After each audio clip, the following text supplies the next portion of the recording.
Sorry about that. My mom needed help with the remote, so I got called away and my music stopped.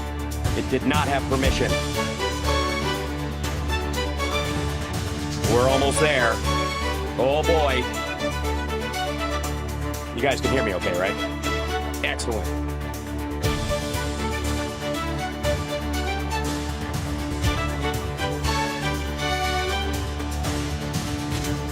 Okay, almost there.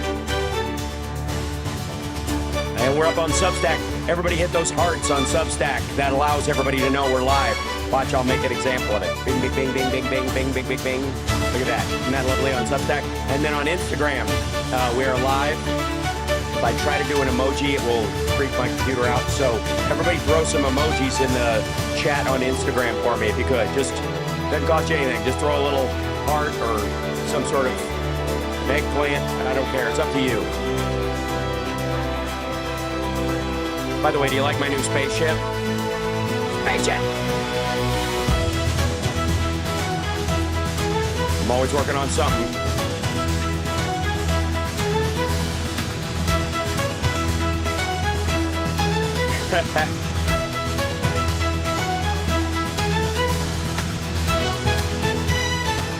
Yeah, I have my own orchestra now.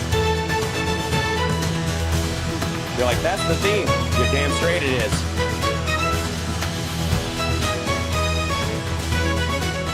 And here we are. Hi, everybody live. And it's House Sparks Megaworldwide. Like, subscribe, give a thumbs up, support the show. How are you? How you doing? What's going on? How you doing, chat? I want to say hi to the chat. Hi, chat. You guys are looking great today, by the way. Even the chats I can't see in my little feed right here, which includes our lovely folks over at Substack, who... do me a favor, if you're on Substack and you're in the chat on there, if you joined it or whatever, just throw an emoji in there or something. Just or an exclamation point. Just saying. Yes, my voice is getting better, but I've still got a little ways to go. I will say that I think, and this is a theory that I'm sticking to, that singing along with King's X has healing powers. That's the only way I can explain it. Just saying. So, yes. I love Tesla. So, by the way, speaking of I love Tesla, we got a lot to cover today, not the least of which is Trump trying to get rid of the Department of Education because he likes the poorly educated. And can I... all right.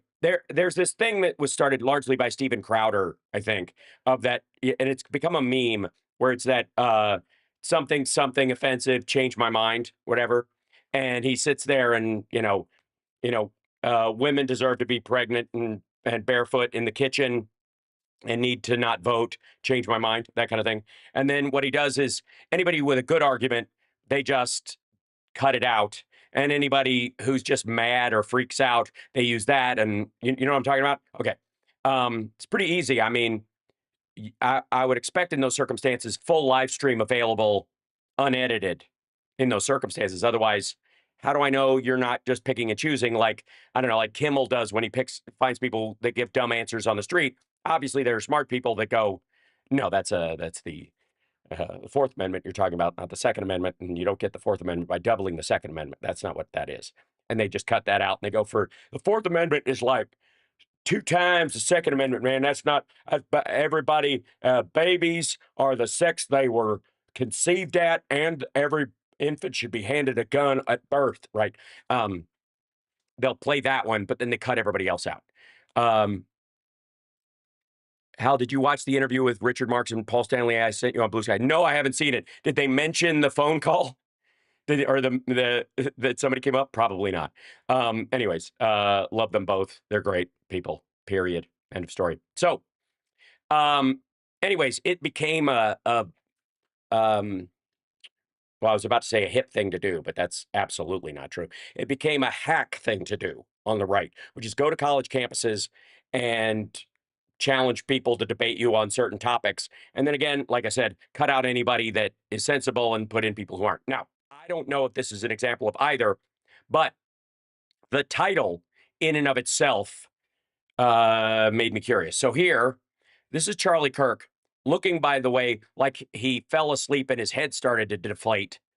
Is his head really oddly wide because it's flat in the back? Is that what happened? I don't know. This honestly, if you're going to be debating college students, you're not going to blend in on the campus just by having "oh fuck, I'm late for class" hair. But anyways, I love Tesla. Is Elon a good example?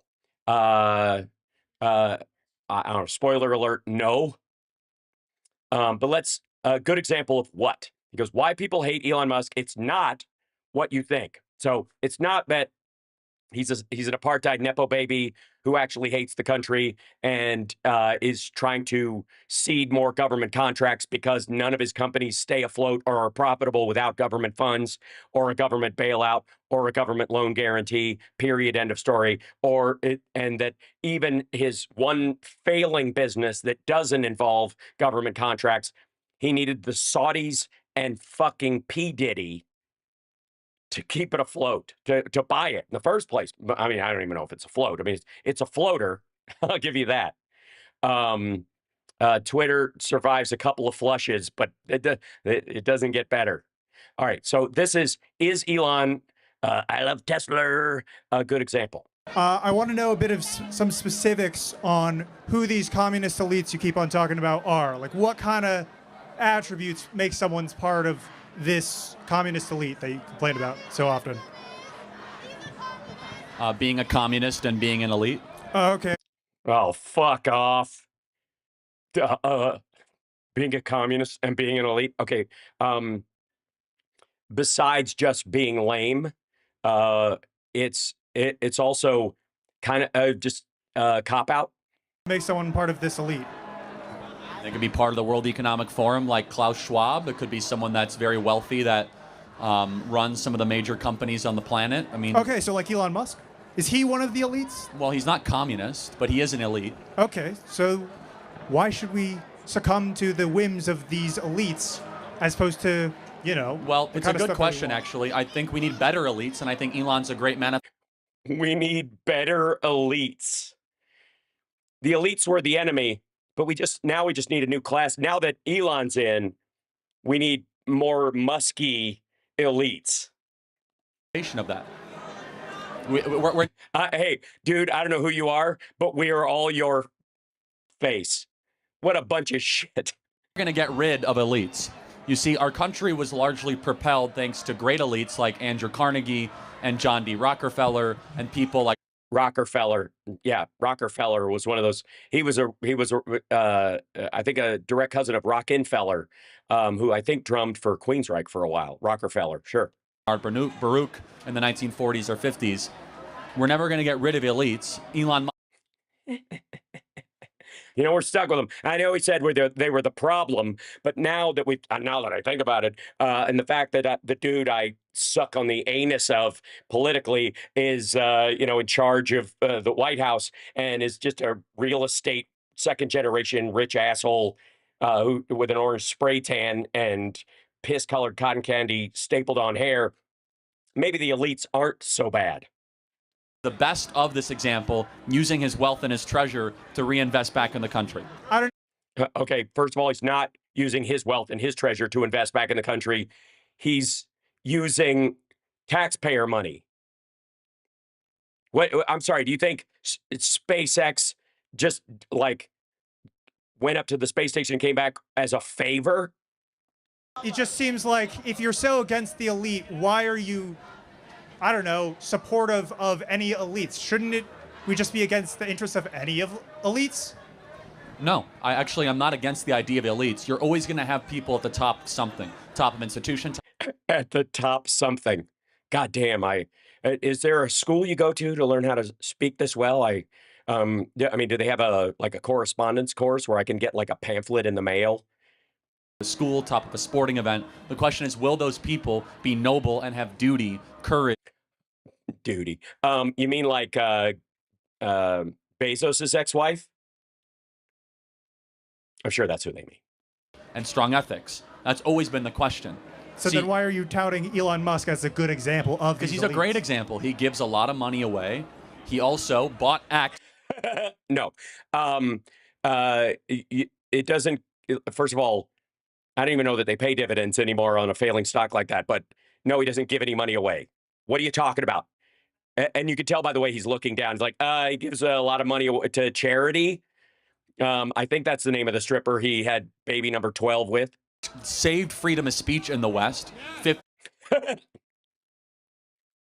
He saved freedom of speech in the West. Did he now? By the way, I think this freeze frame basically sums up the intellect that we're seeing here. No.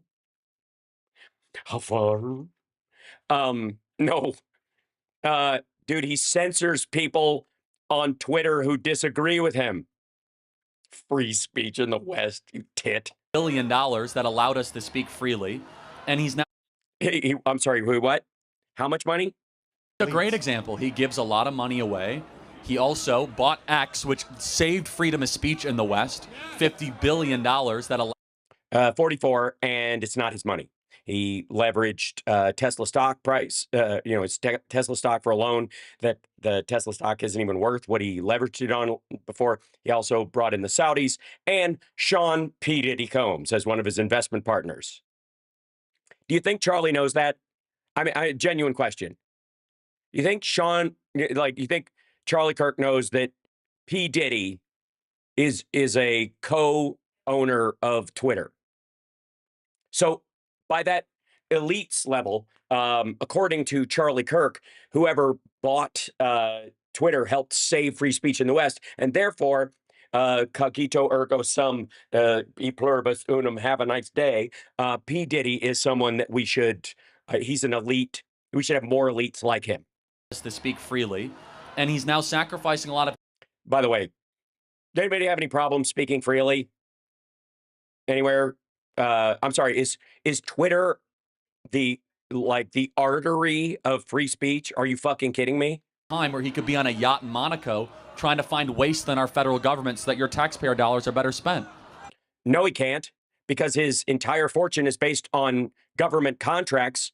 And if Democrats won, because he is beholden to China and gets all of his aluminum from fucking Russia, there's a very strong chance he would have lost all those. So he supported Trump and is doing all this stuff to protect his investment. And since he knows Trump's going to be a fuck up, he's got to go in there and steal information. Doge is a heist. Hashtag Doge is a heist. He's got to go in there and steal resources that he can build his future fortune on, because everything he builds is shit. I mean, this is the Cybertruck is the Trump casino of electric vehicle, of trucks in general. That is an example of a noble elite. I wouldn't necessarily call that noble. I mean, there's plenty of stuff that. So what would you like to have someone worth $450 billion do? I would like if there weren't people worth $450 billion. No, okay. That's not the question. What would you like to have him do? Huh? How about this? What Jeff Bezos' ex-wife is doing. How about that? How about this? Hold on.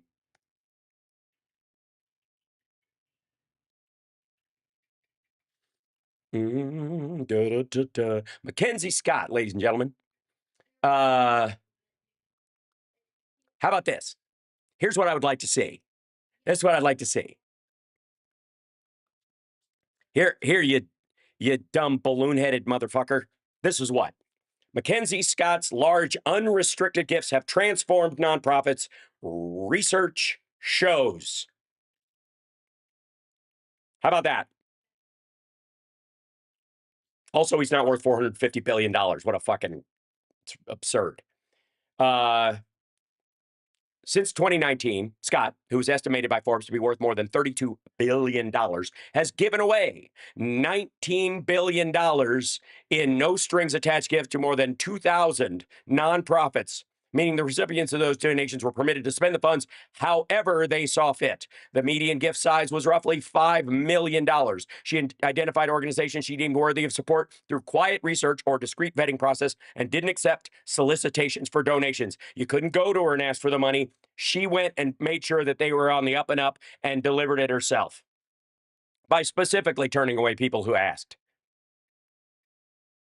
That's how. So she's worth 32. She's given away almost 20, right? How about, so to be as good as Mackenzie Scott in Charlie Kirk's bullshit faux Christian world, Elon Musk would have to give away minimum $180 billion. Nowhere near that level, and he wouldn't. And he's not going to. And no, he doesn't give money away. I don't even know where that bullshit came from. Like, again, citation needed. What would you like to have him do? He's worth 400. Give away more of his money to other causes, because it seems like you mean left-wing causes. Nobody is going to use $450 billion in their entire life. That's not. But hold on, he gave away $50 billion basically for Twitter. Like, he's not going to. He didn't give away fuck you. Good God. $50 billion. He didn't give it away. He bought a resource with it that helped him hijack an election. What are you talking about? Gave it away? No. All right. Let me explain something to you, dipshit. Mr. Bootstraps, Mr. The government can't do anything right, which is why I believe everything coming out of the government right now. Mr. The elites were bad until they aren't anymore. Let me explain something to you. When buying a company and fucking it into a cocked hat so it loses money, it's not, you can't write it off as charity. That's not charity. That's you being an idiot. Now, I don't have a problem with the fact that Elon Musk paid $44 billion with other people, including Sean P. Diddy Combs and the fucking Saudi royal family, the murders of Jamal Khashoggi, to buy shitter so that he could help shoehorn Trump into a second term. And that it now is worth $32 billion if you believe the hype, which, again, citation needed. But it sure as fuck isn't, going from $44 billion to $32 billion isn't $11 billion worth of charity.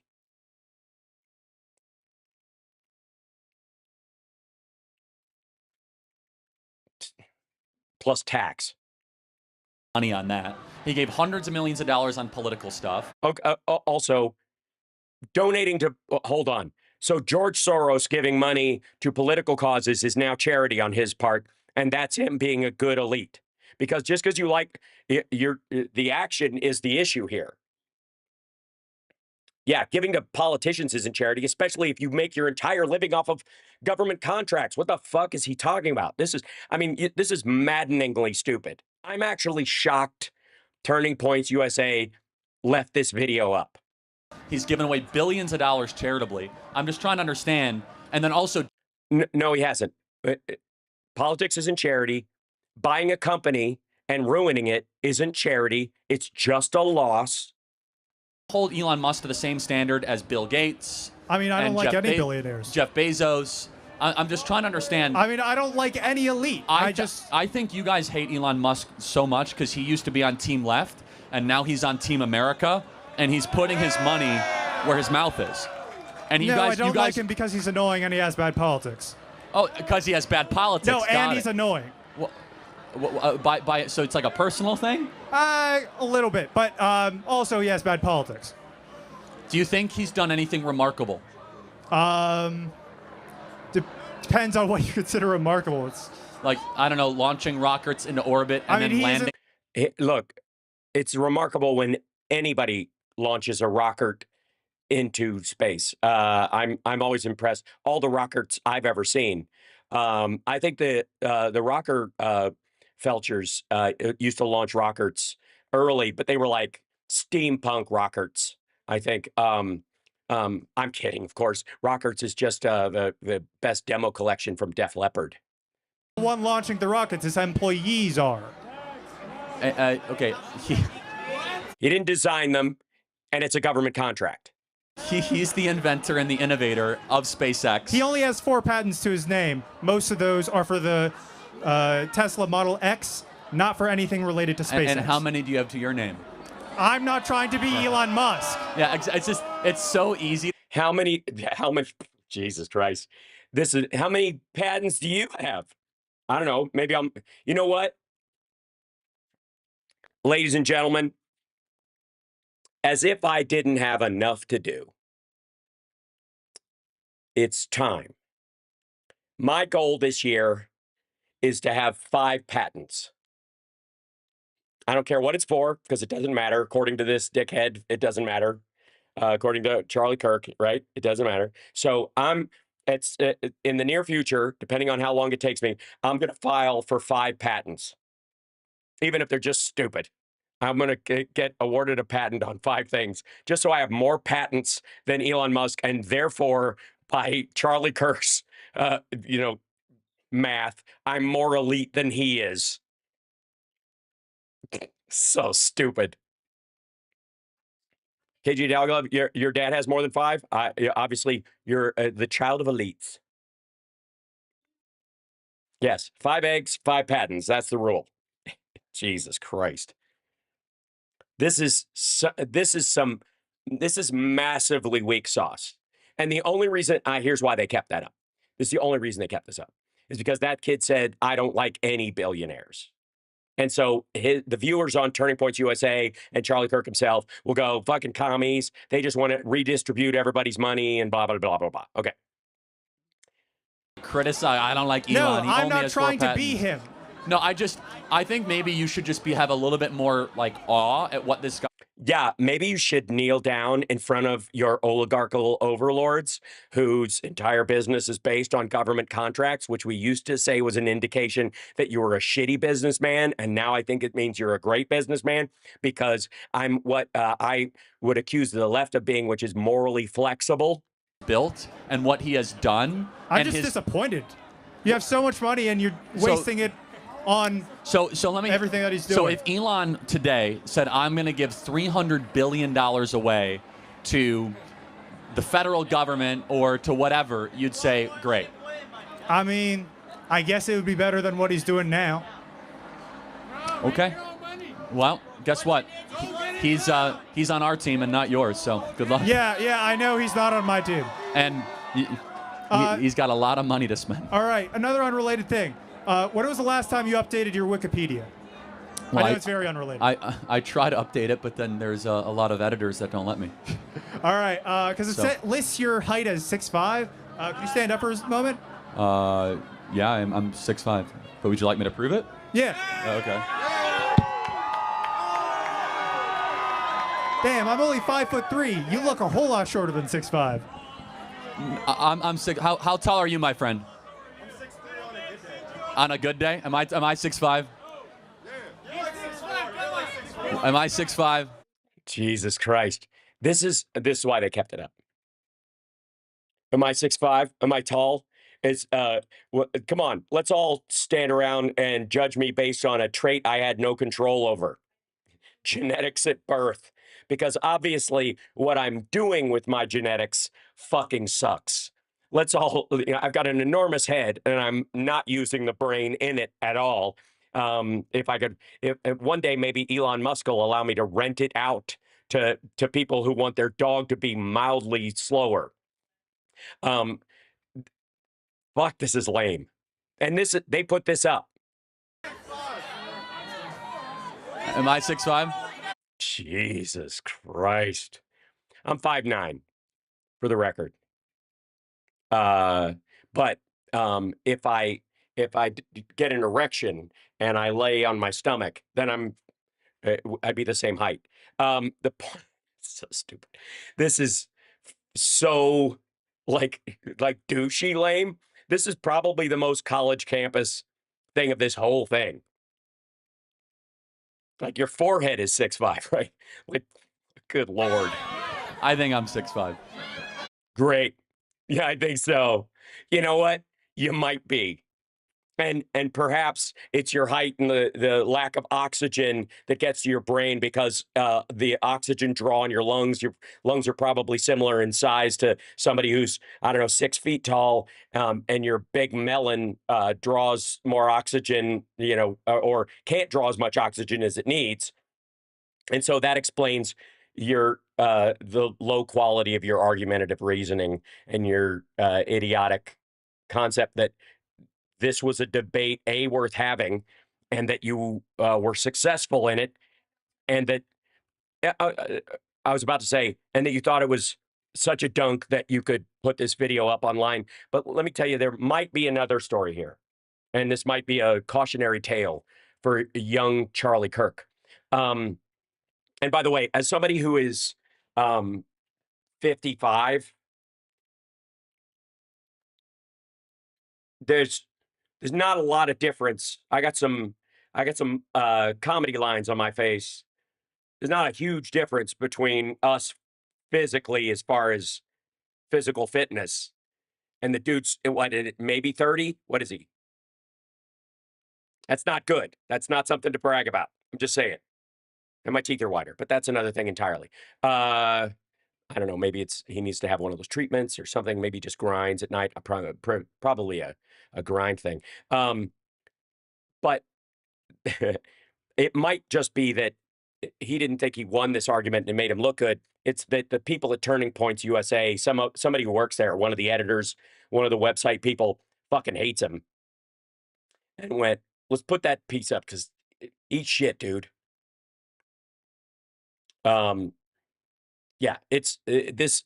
This is the kind of thing where you go into the office and go, "Who put that clip up?" You know what I mean? Like if you're like one of these douchebags, or like Glenn Beck, I'm sure after at least one of my takedowns has come into the Blaze and said, "Can we take that clip down and just move it? You know, maybe change the we could repost it, you know, but later so it's not at the same URL because it's embarrassing. Can we put it on unlisted?" Right. So I'm gonna go with that. I think that's the um I would like to say kudos to this kid, whoever he is, won the argument in a sea of maggot hats, apparently. Look at this dude over here with the, hold on, I have to move this over so you can see it. This guy over here with his MAGA hat on backwards. What? And the girl who's like, "Who do you think you are?" Okay. But either way, this is the current state of right-wing campus debate bullshit. And there's a reason, by the way, they go to campuses to talk to do this. It's why he doesn't go anywhere where there are people with children, for example. You know what I mean? Like, they worry that going up against somebody who actually has it's really easy to go after people who currently have their parents paying their bills or are living off of a loan, because you can always ding them with that part of it. You always have that as an out. But if you, oh, hi. I triggered a one. You know, all these like maggot types can go to a college campus because they always feel like, well, you live off your parents, so blah blah blah, because that's where they like. There's a specific reason for that. There's a like it's like a get out of debate free card. Debate Sam Cedar? You mean me or Charlie Kirk? Because Sam just thinks I'm an asshole. And by the way, he's right. I'm not wrong, but I'm kind of an asshole about being right. Correct, I mean. So yeah, really.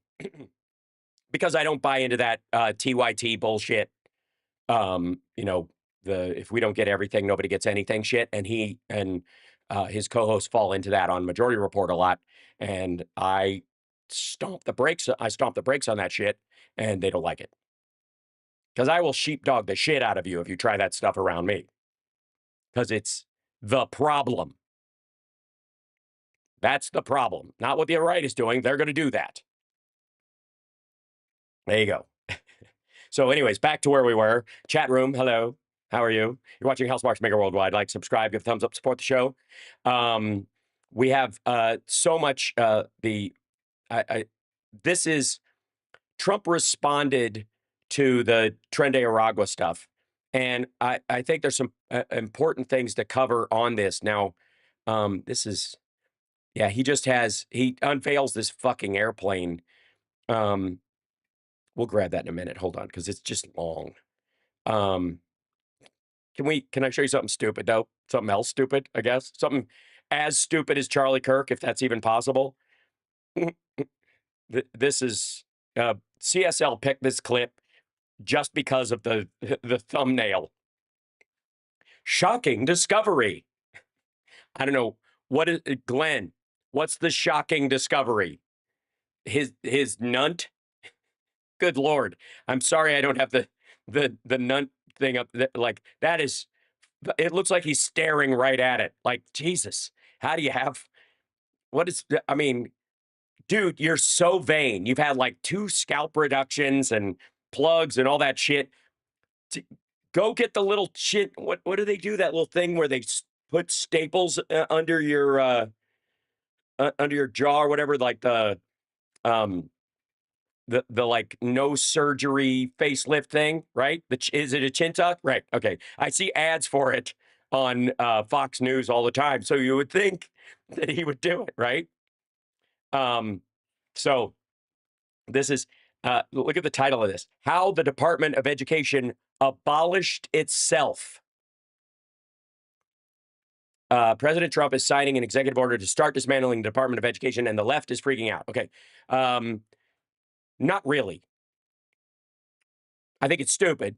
I think it's misinformed. I think it's gross. I think it's definitely has a racist tinge to it, because these guys tend to think that the Department of Education is really about black schools. That's where that's the Stephen Miller feeling about this.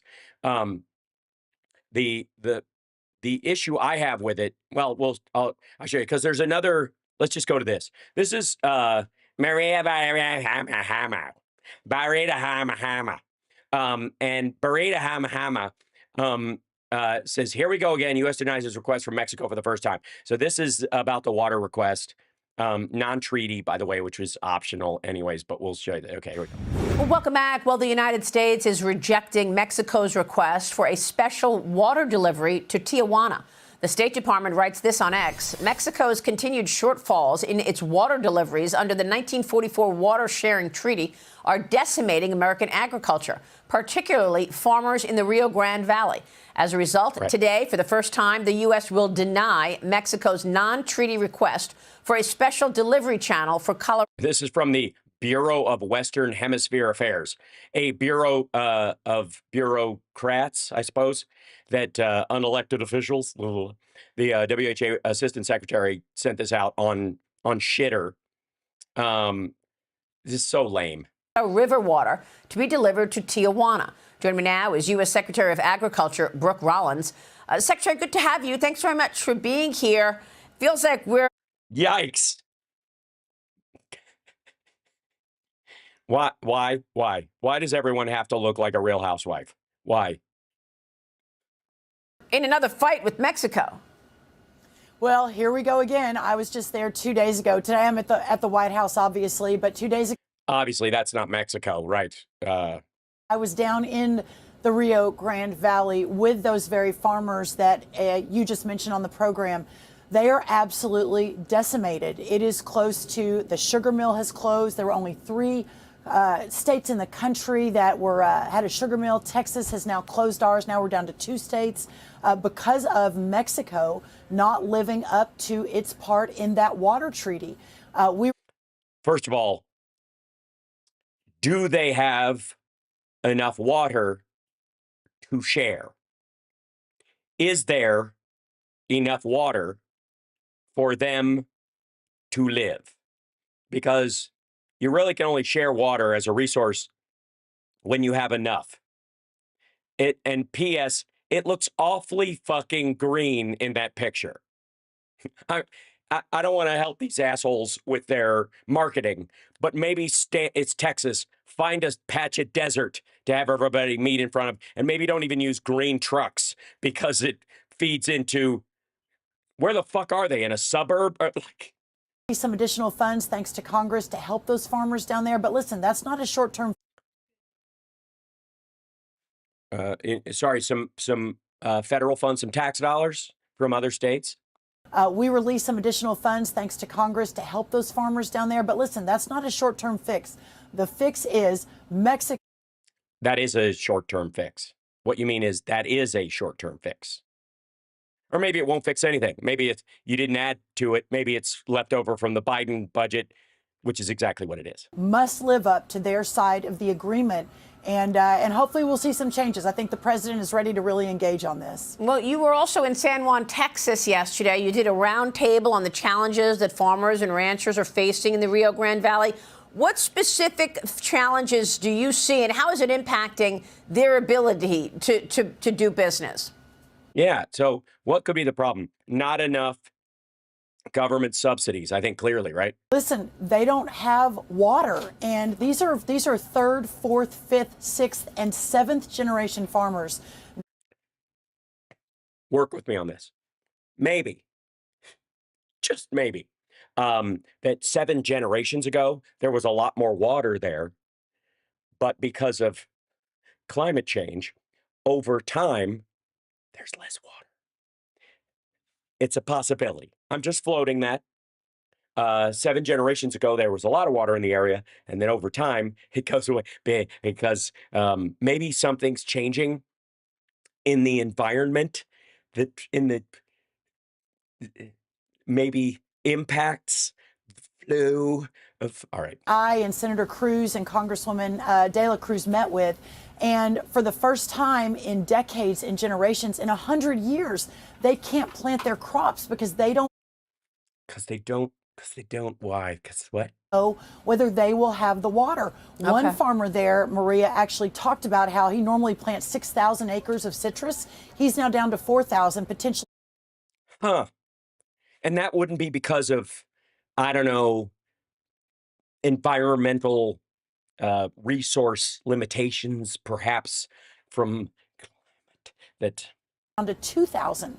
And not only can they not survive, right, these farms will close, but Mexico is planting on their side of the border, Chihuahua and other places, pecan trees, other things that take a ton of water. Motherfuckers. Yeah, because you know how big pecans are in Mexican cooking. Sorry. Welcome to Picante, man. We've renamed the whole place after Picante, because we got pecan tacos and, it has nothing to do with white trash appetite for pecan pie all through the South of America. Jesus Christ. Who do you think they're selling the pecans to, dummy? They're not delivering to our farmers. They're decimating our farmers while they're building their agriculture industry and Sorry, who they're building whose? So there's like this, what is it, like a Mexico first policy? the agreement under that 1944 water treaty, but no more, no more. Okay, well, we'll be watching that one. I also want to get your take on. Wait, so let me get this straight. Mexico is using water for the farms that they have to have goods that they're going to consume themselves or sell to someone else or sell to us. And our response is to choke the water out of Tijuana.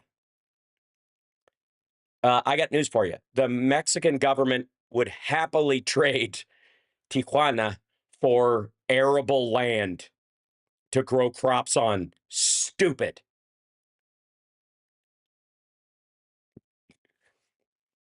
Jesus Christ. I don't know if anybody even consumes water in Tijuana. I think they make tequila soup. President Trump's executive order yesterday, of course, he signed an order dismantling the Department of Education. Right, which won't. But let's watch as Maria puts 2 and 5 together and comes up with the third coefficient of minus carry the 2 and the letter B somehow. Is this going to impact the Department of Agriculture's ability to run the National School Lunch Program?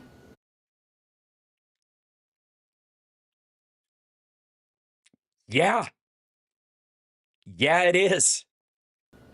No, it will not. And listen, I worked with the president in the first term here at the White House in his West Wing, on his West Wing crew, and then Turd crew. Just say turd crew. I think that's a bit turd crew. Yeah.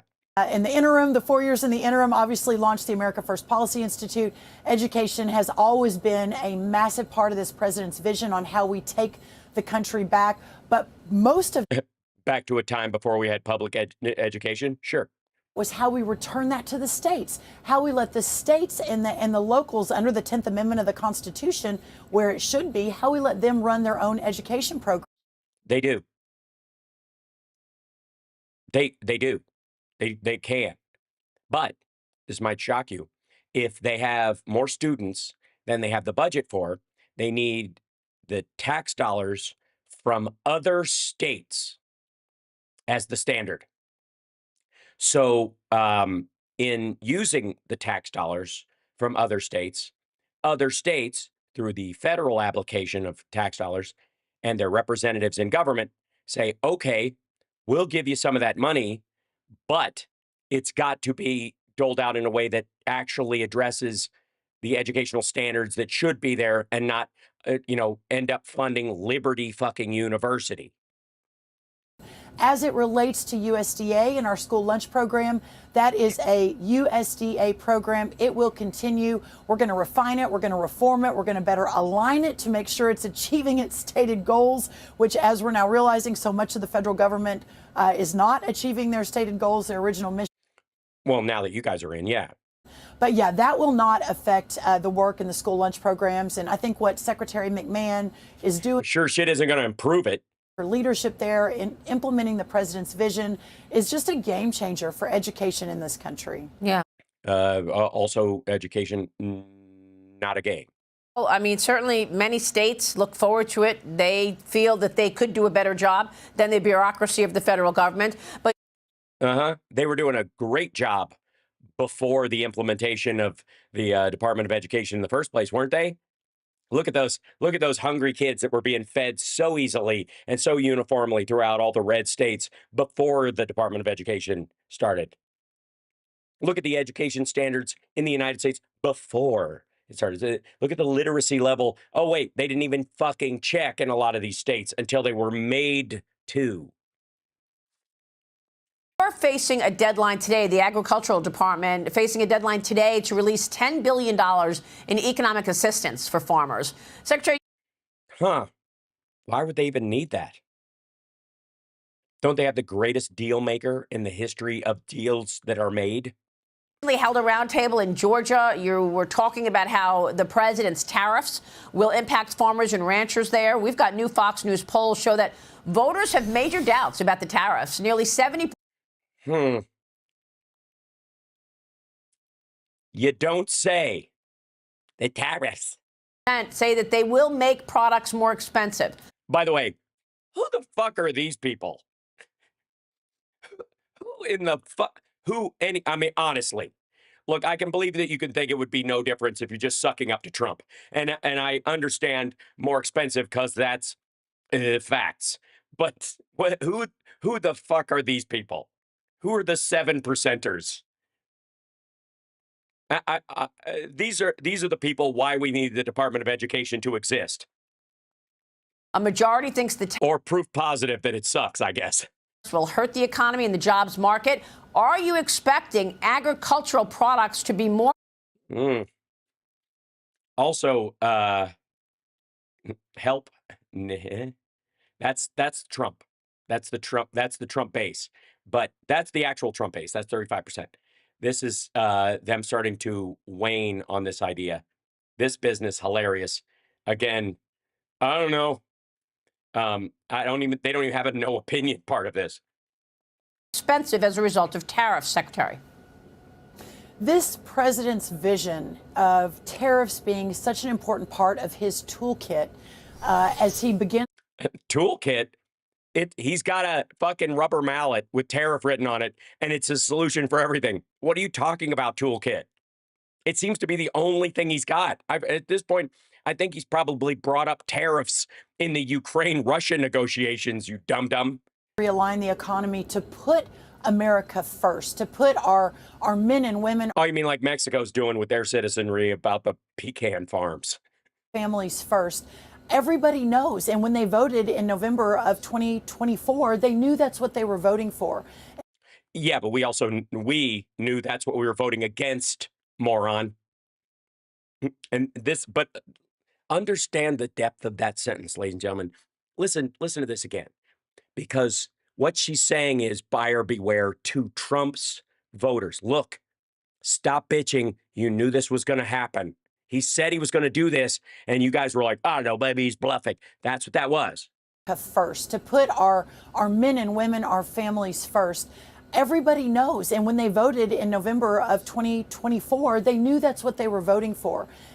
Yeah, but you're assuming that putting our people and our families first and idiotic rubber mallet tariffs as a solution for every fucking thing are the same. They aren't. As a matter of fact, I would say they are directly in conflict. This is what I'm talking about with two trains leaving the station at the same time. These things are headed for a collision. As we see the president begin to roll out, as we see him hold accountable Canada with their 250. Canada. Grow the fuck up. Nobody's impressed by this, by the way. I mean, I think there's some people who think this is a dunk and like it on Twitter or something, but everybody else is like, what the fuck is up with you in Canada? Tariffs on our dairy products, as they see him hold accountable Mexico, China, all of these countries where, you know, we have a 5%.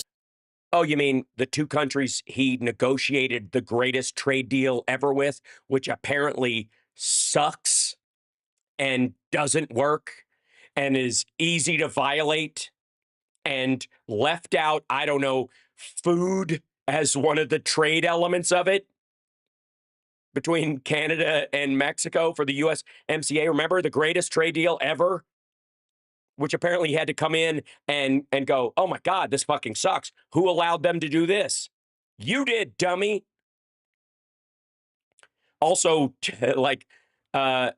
China has just simply cut the cost. He put a 10% tariff on them instead of the 25 he's threatening on Mexico and Canada. You know what China's response was? They uniformly cut the cost of goods 10%. Hadn't done shit. And he knows it. He's allowing it. He's okay with it. On our end, when our products go out, they've got 15%, 3 times. This is on average on their end when their products come in. It's not fair, and it's got to be equalized as we move toward more free trade. Now, the president has been. Whoa. First of all, more free trade. That's adorable. Secondly, free trade? No. Clear, as has Secretary Lutnick, that there may be an interim period as. Guys, it's excellent. Thank you very much. Excellent. It's an interim period, guys. It's just an interim period. You know, remember how much shit they gave the Biden administration about transitory inflation? Interim period. Readjusting the entire economy. But listen, readjusting the entire economy. Are you fucking insane? Do that. Please have these assholes go down to Wall Street and ring the fucking bell and go, we're so excited to readjust the entire economy. You know how you do that? You turn us into a communist country where the oligarchs have all their businesses run by tax dollars. Hello, Elon Musk. That's exactly what you're talking about. Change takes disruption. Yeah. Change takes disruption. It's adorable, isn't it? Transformation takes these harder decisions, and no one's willing to do that except now President Trump is. So obviously 100% behind it. I am. Also, real quick, what guarantees do you have that the results, you will get the results you say you're going to get from transforming the entire economy? Because if you don't, what if you crater shit and you can't bring it back? What if you trigger a depression? What about that? And then what happens? You have to transform the government support for everyone, and then you get what? He just bails everybody out until the end of his term. To farmers every single day, they know that the president has their back. He's behind them with has their back. Jesus Christ, he's like He's got their back. He's behind them, walking out with suitcases of money. And are prepared for potentially, you know, an interim period as we prepared for an interim period, depression, recession, right? That's interim. Toward what the president has said is the greatest age of prosperity, not just for all Americans, but for our farmers and our ranchers as well. Yeah, it's, you know, the great thing is I know it's going to suck or whatever, but y'all just got to live with it. And then it's going to be so awesome when we restructure the entire economy. Nasara Jasara, y'all. That's, by the way, that's coming up again. That whole, like, you know, like crazy QAnon bullshit is popping up all over the place. He's going to do it, y'all. He's going to implement Nasara Jasara. I mean, it's interesting because I don't think anybody understood the significant difference in tariffs. I mean, I don't think people realized a 200 tariff was there while we were giving a much lower one, or that we're at 5% and somebody else is at 15%. So the president has certainly spotlighted an important issue there. Hey, asshole, we have those lower tariffs because we have money to spend and our citizenry can buy stuff cheaper. And we are a much larger economy than they are. So if they allowed themselves to be swamped by us, they would never be able to recover. And as you say, you want to make an omelet, you got to, you know, crack some eggs. Yeah, and by eggs, I mean poor people. And their 401ks. And maybe their homes and FEMA in case, you know, an emergency happens. And obviously the CDC, because we're never going to have another pandemic, y'all. Speaking of eggs, right. You held a press conference yesterday. See how I did that? No pun intended. Yeah, that was exactly. Actually excellent, Maria. Thank you. You talked about the response to the bird flu outbreak yesterday and the price of eggs. You say that the agency is ramping up eggs imports. By the way, you'll notice that Trump said they were $2.50 everywhere. South Korea and Turkey. The price of eggs dropping more than $3 this month compared to last month. Secretary, tell us about this. Are you expecting that the more eggs on the market will mean prices go lower and lower from here? We are very hopeful, and in fact, I brought, just in case this came up, I brought a chart for you. You can see the cost. Oh my God. We've got another Trump University graduate, folks. Bring a little, like, I got it right here. I have this poll right here that says I'm wonderful.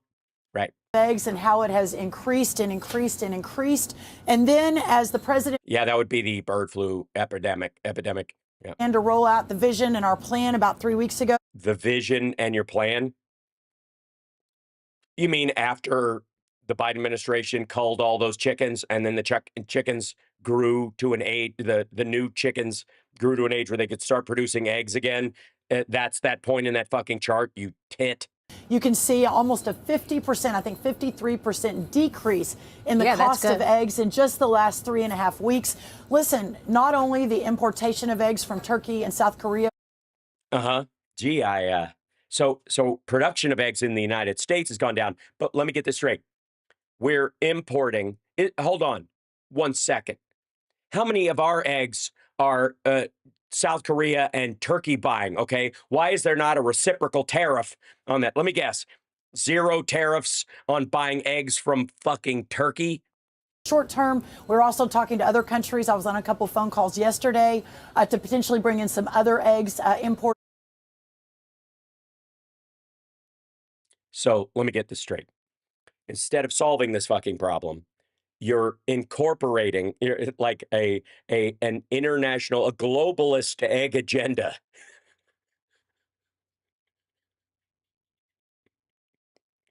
These this is nuts. This is fucking nuts. So, and now all these countries, I guess, have like egg leverage on us now, stupid. So what are they getting in return besides just selling eggs, which I'm sure they wouldn't have any trouble doing anywhere else? The short term to help bring those costs down, but the long term, we're repopulating the cold birds a lot more quickly. The cold birds? So these are refrigerated eggs? They come out refrigerated already? Investing in biosecurity to lock the barns down, which has proven to be the most important solution to keeping the avian bird flu out. But listen, we're also oh, God. Yes, we know. That's what the Biden administration was doing. Regulating. I mean, it's not just the president's vision of deregulating the entire economy, getting government off the backs of our people. Yeah, we need less regulation on farms where breakouts eliminate the entire population of chickens during that'll help. That'll help a lot. Yeah. Effort. It's also deregulating in the agriculture industry. Earlier this week, we announced new line speeds for chickens for our poultry producers, which probably for most of your viewers, they don't know what that means. But what it means for our poultry producers is less less government intrusion on making these people wash their hands when they come back from using the toilet. They can be more efficient and more effective in their production for Americans. Long-term. More efficient and more productive. So they weren't efficient before. This regulation kept them from being efficient, did it? What was the efficiency problem caused by the regulation? Hand washing, sanitation. Yeah. To therapeutics, vaccines, et cetera. We had a very bold plan that we released 3 or 4 weeks ago. And oh, yes, by the way, they want to make sure you know that they are vaccinating all the chickens. That there was this organic bullshit going on for a long time where people were trying to keep these kind of things out of the chickens. But now we're going to go back to that because fuck it. Reacted to that for multiples of reasons. So we're really glad to see the cost of eggs coming down for that single mom. They're not. You're importing eggs from fucking Turkey and South Korea, dum-dum. The price of U.S. eggs isn't coming down. You're just adding supply from outside the country. You're right. You didn't solve the problem. You're not going to solve the problem. Detroit, who's trying to figure out how she's going to make ends meet, especially under the last Biden economy. Yeah. Eggs are a low-cost, nutritious way to feed your family. I've got 4 teenagers. I understand. So it's a bit of good news as the president keeps effectuating this vision for deregulating the safety standards. And look, we all know that eggs in particular aren't something that, are, delicate in any way or have led to outbreaks of disease in the past. So don't worry about it. Eggs, basically, you buy them and they're good until you need to use them. Shit, I don't even know why people refrigerate them. Can anybody think of a good reason? I mean, are there regulations about refrigerating eggs that are less efficient? Maybe if we just took the hot eggs right out of the cold birds and sent them, Jesus Christ, these fucking people.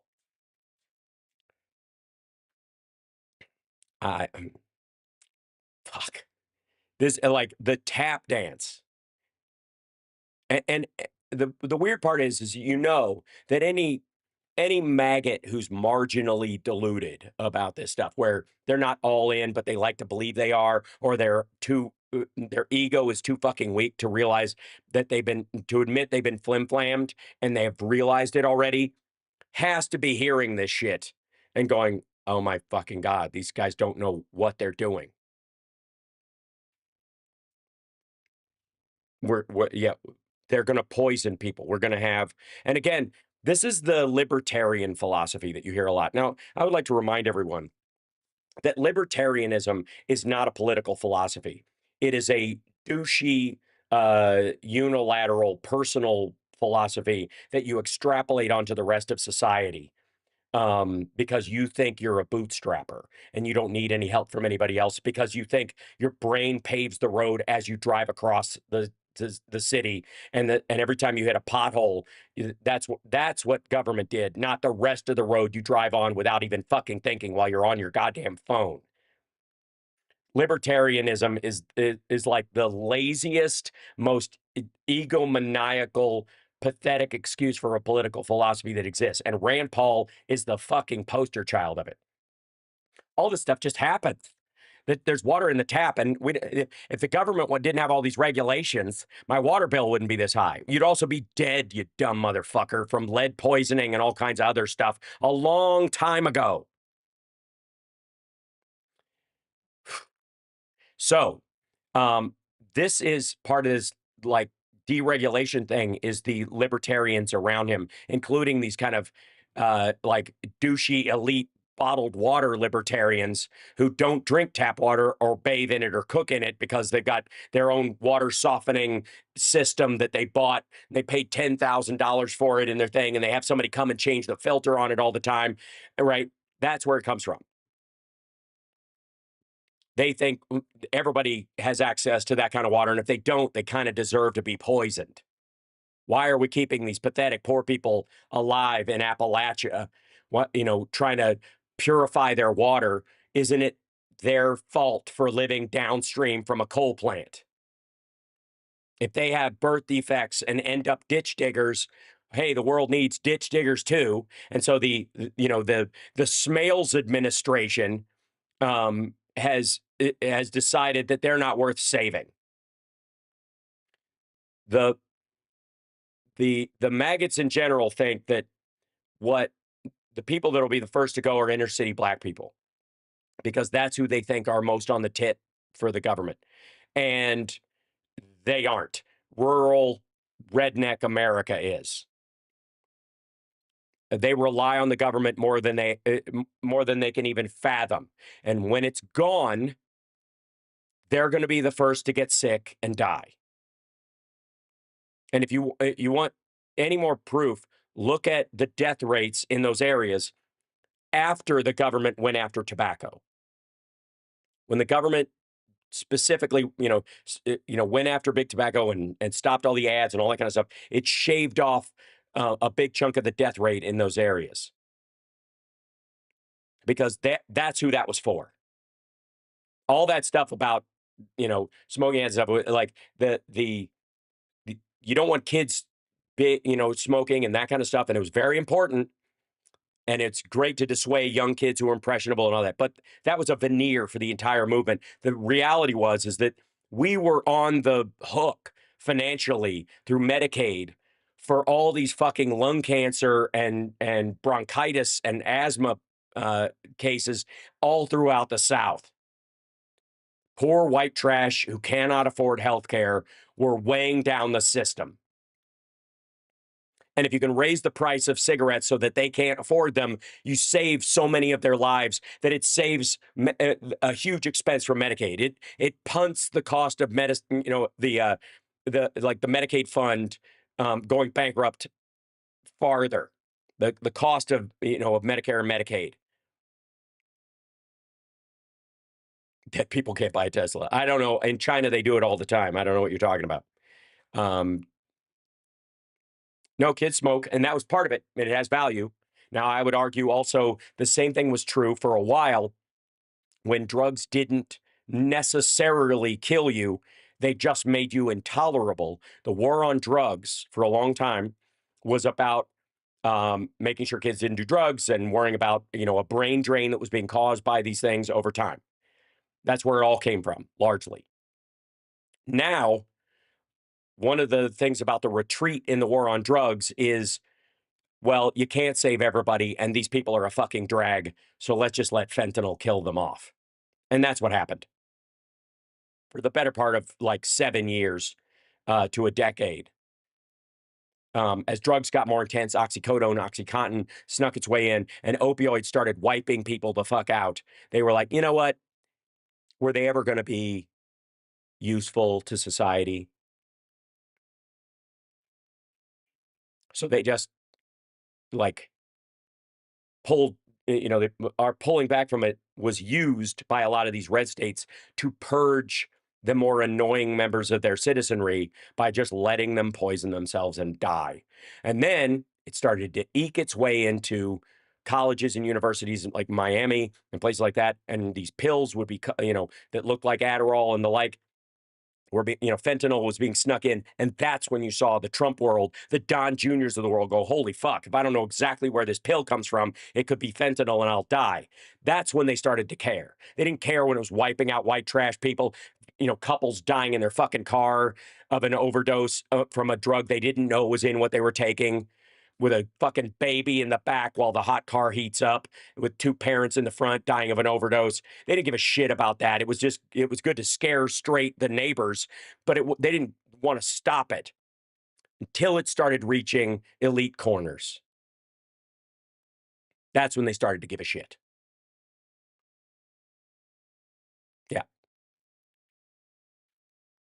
Yeah, drop the low-hanging fruit. Get rid of them. It's a purge. And I would argue that the way they look at Social Security, Medicare, and Medicaid, this is clearly the way Elon Musk and his crowd and the eugenics crowd look at it, is that we are keeping too many disabled, poor, unproductive, old people alive. If these fuckers could start from scratch with this Elon Musk first principles bullshit, we'd have Logan's Run in less than a decade. The drug war did not cause the overdoses. I appreciate you, Groove Dragon, but that's nowhere near true.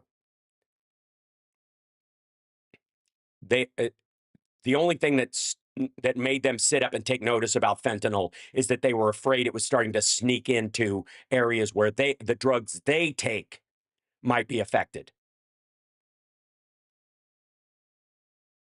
You could almost track it to. There was a big story. Hold on. Let's see. I want to say it was University of Miami.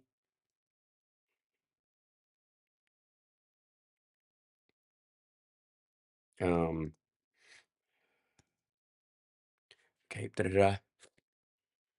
Okay. Let's see. There was a specific case. I'm going to see if I can find this one. As UCLA. Okay. Where'd it go?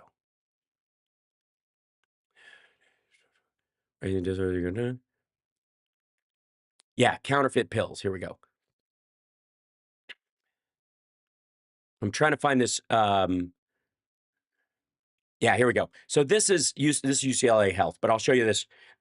This is why they started to give a shit. And I don't remember, let's see, well, this is 2022. This is about the time you could start saying like, oh my God, Mexico and fentanyl, Mexico, fentanyl. That's what Trump started running on it and why people were up in arms about it specifically in a way that they previously weren't. By the way, it was also rising and increasingly available, yada, yada, the same way OxyContin and oxycodone.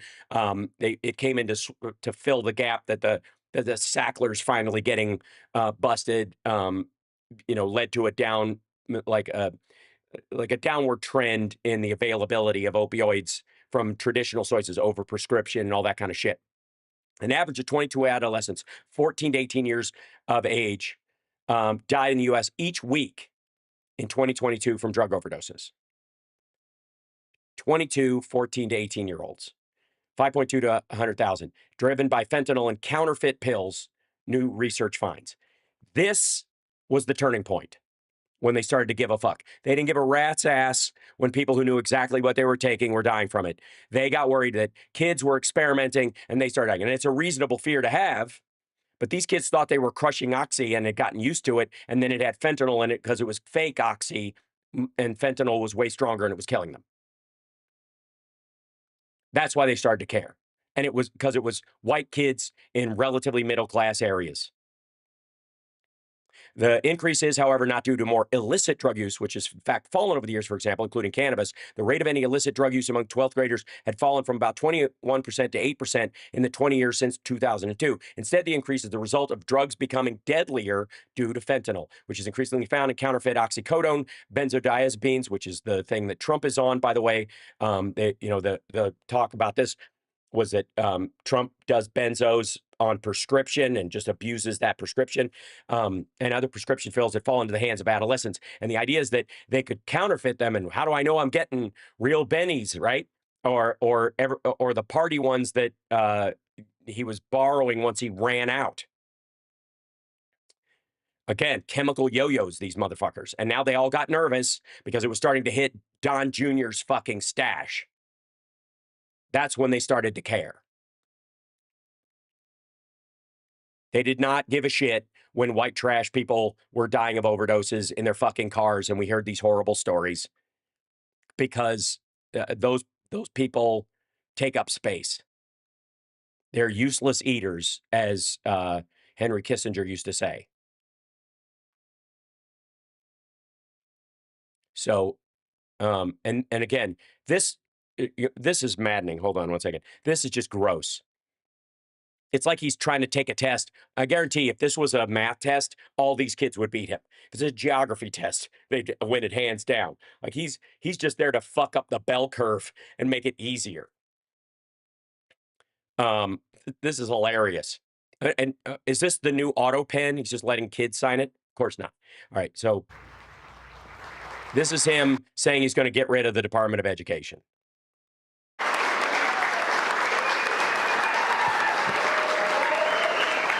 And also, can I say, before this bullshit starts, this is not, Trump will go, everybody's been trying to do this for a long time and it's not new. Everybody in the Republican Party's been trying to do this. Democrats haven't. Because we give a shit about kids in other states, actual Americans. Thank you very much, everyone. And I'd like to start by saying that our country is doing very well. Things are... The state of our union is very well. If it was any more well, I'd put ketchup on it. As you can see, doing quite well. Please sit down. As you can see, look at all the flags. Before we begin, as you can see, what do you mean? Because you found some children? They're probably in the catacombs under the... where do those kids go after you're done with them? They go back down in the tunnels underneath the White House? Just want to announce that I signed a proclamation a few moments ago on... Could you just let one of the kids say it? It would be clearer and easier to understand and probably, it'd just be more interesting in general. The 250th anniversary of Patrick Henry's famous speech to the Second Virginia Convention, in which he declared... Jesus Christ. He sounds like one of these kids giving a book report.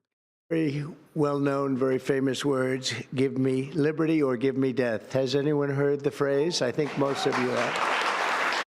It's the first time you've read it.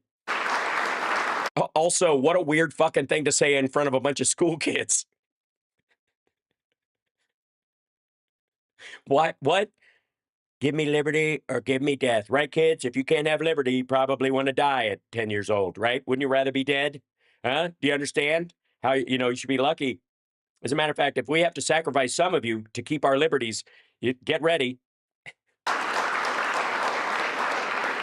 And moments ago, I also signed an executive order to dramatically increase production of critical minerals and rare earths. It's a big thing. Rare earths, rare earth minerals, or, you can't say critical minerals twice. Why not say rare earth minerals? Just say that. That are critical to, why am I helping? In this country. And as you know, we're also signing agreements in various locations to unlock rare earths and minerals and lots of other things all over the... Yeah, lots of other things. Turkish eggs, which is not to be confused with a Turkish breakfast, which is, I don't even want to, don't look it up. World, but in particular, Ukraine. We're doing very well with regard to Ukraine and Russia. And one of the things we are doing... No, you're not. I don't know if you know this, but it's been more than 24 hours since your stupid fucking phone call, much less the election. Signing a deal very shortly with... Very shortly, very shortly. And by very shortly, right after his health care plan comes out. Respect to rare earths with Ukraine, which they have tremendous value in rare earth, and we appreciate that. And we spoke yesterday with, as you know, President Putin and President Zelensky, and we would love to see that come to an end, and I think we're doing pretty well in that regard, so hopefully we can... Pretty well. The king of hyperbole, using phrases like pretty well. Save thousands of people a week from... I like Rare Earth as a band name, though. You're right. Who said that? That's awesome. That's what it's all about. They're dying so unnecessarily. And right, kids? They're dying. It's all about dead people, isn't it? Young people dying. Isn't it, kids? Jesus Christ. I believe we'll get it done. Just stay on topic. We'll see what happens, but I believe we'll get it done. Really? Do you really believe that?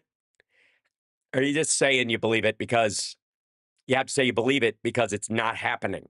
We take a very historic action that was 45 years in the making. In a few moments, I will sign an executive order to begin eliminating the Federal Department of Education once and for all. which you can't do via executive order because it was created by an act of Congress. And also, what does that mean? Just making it useless and ineffective? Congratulations. What's your big move? Well, I'm going to come into government, and the departments that we have, I can't get rid of them because we have 3 equal branches of government, co-equal branches, but I'm going to make them not functional. The money will still go out. Oh, I would hold on. I feel like I want to see what the text of this fucking thing is. I'm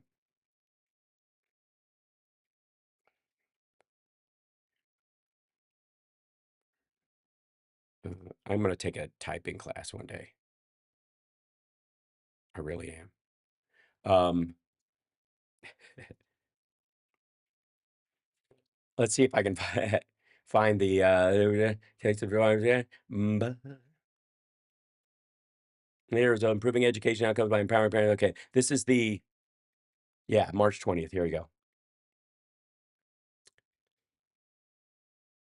This would be what he's signing, and we'll get to this in just a moment. Improving education outcomes by empowering parents, states, and communities. Like, man, talk about like political blather. It's the Patriot Act, but for education. By authority vested in me as president, by the constitutional laws, whatever. Okay, and to enable parents, teachers, that our nation's bright future relies on empowering families. Taxpayers spent $200 billion in federal level on schools in COVID-19 pandemic. Time more than 80 billion, 60 billion they spend annually on federal school funding. This money is largely distributed by one of the newest cabinet Department of Education. Yeah, new because it's 60 years old. 79. That's right. It was Carter. Closing the Department of Education will provide children and families with the opportunity to escape a system that is failing them. How? Reading and math scores are near historic lows. Thanks, red states. This year's national assessment showed that 70% of 8th graders were below proficiency in reading. Where do you think the ones that are below proficiency are? And wait, that 72% were below proficiency in math. Federal education bureaucracy is not working. By the way, the best way to get people up in proficiency is to eliminate the standards of proficiency, which is what this would do. Closing the Department of Education, returning authority to states. Secretary of Education shall, to maximize extent appropriate and permitted by law, which is the part where this all falls apart, take all necessary steps to facilitate the closure of the Department of Education, return authority over education. Consistent with the Department of Education authority, the Secretary of Education will ensure the allocation of the federal Department of Education is subject to rigorous compliance with federal law and administration policy, including the requirement that any program of activity receiving federal assistance terminate illegal discrimination obscured under the diversity. Okay, yeah, this is about. Stop hiring women and black people and stop being gay positive in schools or something like that. That's what this is about. This is about curtailing that any spending on DEI or anything they see as DEI, even though we're desperately in need of teachers. By the way, can I just point out at the bottom of this executive order is the same thing that's on the bottom of every executive order. This order is not intended to and does not create any right or benefit, substantive or procedural, enforceable at law or in equity by any party against the United States, its departments, agencies. This order shall be implemented consistent with applicable law and subject to the availability of appropriations. The functions of the Director of the Office of Management Budget relating to budgetary, administrative, or legislative. Okay. The authority granted by this law, executive order, will hereby blah. They always put this Section 3 general provisions. The general provision means that if this is illegal, it can't happen. All of them say this, and all of them are bullshit because of it. That's why, I mean, it's exactly, at the end of it, it literally says, like, if this breaks the law, then no. Which it does. It's PR, by the way. Sounds strange, doesn't it? Department of Education, we're going to eliminate it, and everybody knows it's right. And the No, they don't. It's idiotic, and it will hurt red states more than it hurts blue states. Democrats know it's right, and I hope they're going to be voting for it because ultimately it may. They're not going to vote for it. Before them, but everybody knows it's right, and we. No, they don't, and no, they won't. Get our children educated. We're not doing well with the world of education. The world of education. Magic is the world of education. This country, and we haven't for a long time, and we're pleased to be. Thanks, red states. And today by the woman. By the way, for the record, the states that spend more on students have better outcomes than the states that spend less. I know you're shocked. Who I chose because she's an extraordinary person. And I put women in charge of departments that I intend on closing because women should be at home and not working. He wants to shut down the DNI too.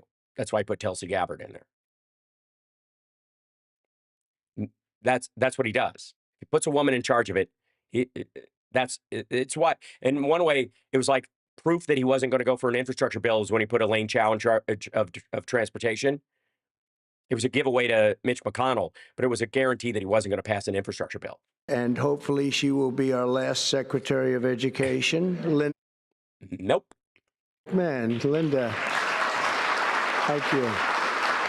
Thank you very much. Thank you for being in charge of making education obsolete in America. That's another interesting statement. It's an interesting. Yeah, it's bullshit. Actually, is what the word you're looking for is bullshit. It's insane. You're a moron.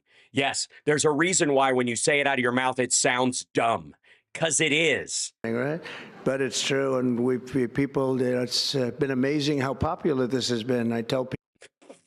Yeah, among the people in your office who you brought in to dismantle the government. Shocking. That this is what I'm doing today, and they say, "Oh, it's about time." Everybody says it. Republicans and Democrats have said. No, they don't. You didn't talk to any Democrats today, dum-dum. That they're all saying it. Also with us are some terrific people. Governors Greg Abbott. Greg, thank you very much. Governor Ron DeSantis, thank you very much, Ron. Rhonda, thanks for being here. Mike Braun, congratulations on your victory, Mike. That was a big one. Mike DeWine. That's a big one, eh? Thank you very much, Mike. Jeff Landry. Jeff, thank you very much, Jeff. Bill Lee, thank you. Governors, all governors. Brad Little. Brad, thank you very much. Where are you, Brad? Hi, Brad. Jim Pilot. So what's up with Brad's hand? Brad, what you got there? You got a compression glove Brad, on? thank you very much. Where are you? Yeah, something. What happened to your hand? Did he? I know it wasn't from shaking Trump's hand because he's got the most milquetoast grip in the world. For a golfer, apparently he's got the spongiest fucking hand in the world. So, Hi, Brad. Did you just meet Emmanuel Macron by any chance? Jim Pilan, thank you very much, Jim. And Kim Reynolds. These are all people very interested in education. And Yes, they are. They're interested in education. What are they interested in? Sorry? And Kim Reynolds. These are all people very interested in education. And Education. Education. Education. I even see Dan Education. Patrick over there, my friend Dan Patrick. We're joined also by Representatives Tim Walberg and Virginia Fox, Rick Allen. They literally only let people in who have the whitest or easiest names to pronounce. Garuli. I take it back. Rick Allen, Michael Rulli, and again, My Garuli. My Garuli. Dan Patrick. Thank you very much, Dan. You've been a Yeah, thanks, Dan. I love you so much. I have to say your name a bunch of times because Dan Patrick is so easy to say. great friend of ours. And State Attorneys General Ken Paxton. Ken, I see you there. Uh-huh. And you see everyone in the room. Andrew Bailey. Andrew, what a job you've done, Andrew. You have some good cases going. You've done a great job. Thank you very much. And co-founder of Moms for Liberty, Tiff. Oh, wow. So I'm sorry. I didn't realize there was an orgy right after this. Yes, she's been a hard worker. Thank you. Not a smart worker, but that's okay. Thank you, Tiff. I wouldn't use hard and Moms for Liberty in the same sentence, honestly, if you know the story. When President Carter created the Federal Education Department in 1979, Or the Department of Education. It was opposed by members of his own cabinet, as well as the American Federation of Teachers, the New York Times editorial board, and the famed Democrat Senator Daniel Patrick Moynihan. History has proven them right, absolutely right. After 45 years, the United States spends more money on education by far than any other country. And yeah, but those aren't federal dollars. But for the record, like, again, this is about like local taxes pay for most schooling, especially in rich areas where they spend the most. So, like, they're up at places in upstate New York that have really high real estate prices also pay more for education because that goes hand in hand. What the fuck is the point of having a good neighborhood without a good school for your kids to raise them in and all that shit? So we have tied. The Department of Education was there to help spread some money around to places that couldn't benefit from good real estate. Because I got news for you. There's a lot of shitty real estate in this country, not just his buildings. So we don't spend it on a federal level. That's an important point. Likewise, by far, more money per pupil than any country, and it's not even close. But yet, we rank near the bottom of the list in terms of success. Is that payment even across all the students? No, it is not. Is the areas where they pay more, do they have better outcomes? Yes, they do. It's an amazing stat. Those are two stats you don't want. The most money spent per pupil, and you're at the bottom of the list. And that's where we are, like it or not. Also, they don't include in a lot of these expenditures in other countries the buildings and the transportation and all that kind of stuff. Also, China's numbers are bullshit, and most of the European countries we're competing with, as far as how much per student, they're on the same level as California or New York as far as population. We've been there for a long time. 70% of eighth graders are not proficient in either reading or in math. 70%.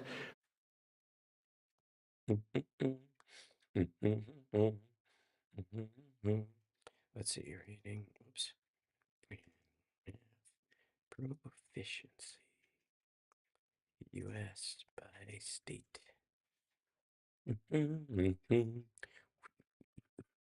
I can type.